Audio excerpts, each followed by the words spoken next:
But we can't continue to live a life of sin and get God's actions. And so when we look at the shame storm that happens in life due to sin, often that can happen as a result of the shame and anger that's there.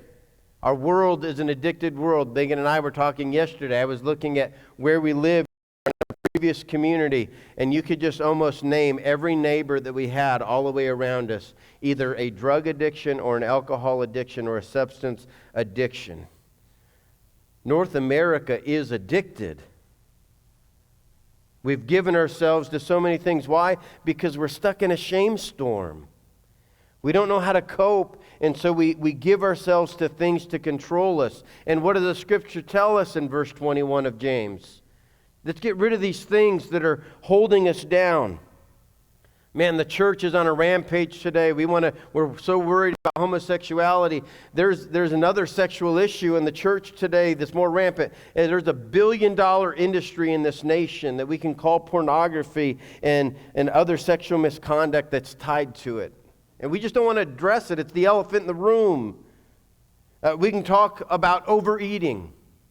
When I went to Tanzania, East Africa, we did a seminar where we were talking about sins and Achan in the Old Testament, how they went and conquered Jericho and they stole some of the goods from Jericho that God told them were going to all be the Lord's. And so we talked about the things that we take home that we don't need to take home. And one of the Tanzanians said in Kimakua a word that our translator didn't know, and so a discussion had to take place. The word was gluttony, an issue that most Tanzanians didn't have, but every American missionary on the compound probably struggled with, as we looked a little different than them.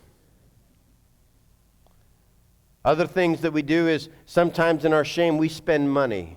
Why? We've learned endorphins get released in our brain when we buy something new. And so when that package shows up on the porch, or when we get to drive some new wheels, or when we turn the keys to a home, or when the screen on the wall gets a little bit bigger, or when the shirt or the jacket looks a little bit nicer, we feel good. And so we just want to feel good, and so we'll spend the money to feel good. And so we chase all of these pursuits that do not result in the righteous life that God requires. Because the anger of mankind doesn't result in that righteous life. Neither do these pursuits that we chase after. And so what else do? We fight and we hurt other people. We engage ourselves in mind-numbing activity. How many in this room have binge-watched a show in the last week or spent countless hours staring at a little device?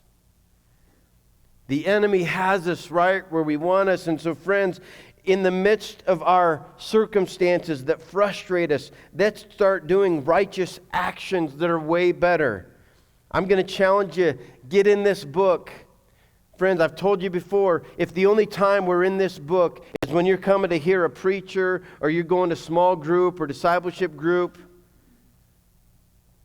then you're making a faith that is either preacher or group leader dependent, and it's not Jesus dependent.